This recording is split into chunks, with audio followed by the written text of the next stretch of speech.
In this video I'm going to show you how to create diagrams on Miro. So this easy tutorial will guide you through all the steps to create them. Now what we are going to do, we are going to add a diagram into our Miro board.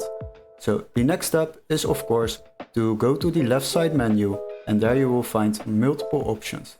What we will do, we will click on the plus sign and there you will find different formats. And here you will see the diagram option. We will select that and now you can add a diagram over here. So we will select this and this diagram will be added.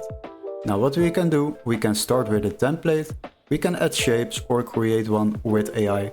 For now I will use a template, it is very easy to use, so we will select them. Click on the button template and it will bring you here in this overview.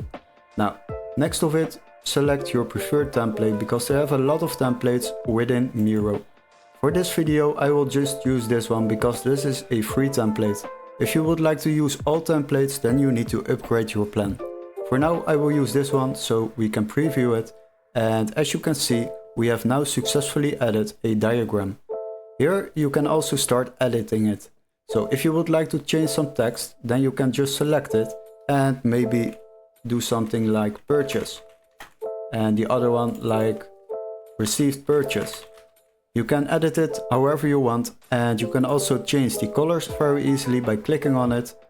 And you can maybe even make the text more visible by bolding it. So click on the font style and then click on bold. And that is basically how you create a diagram. Now once you are done with editing, then you can go back to the canvas. So go back, and as you can see we have now successfully created a diagram. We would like to organize it a little bit more, so click on the diagram. Once you are done, drag the design a little bit to the right and then it's more organized. Hopefully this video was helpful. Don't forget to like and subscribe, and we would love to see you in our next tutorial. Cheers guys!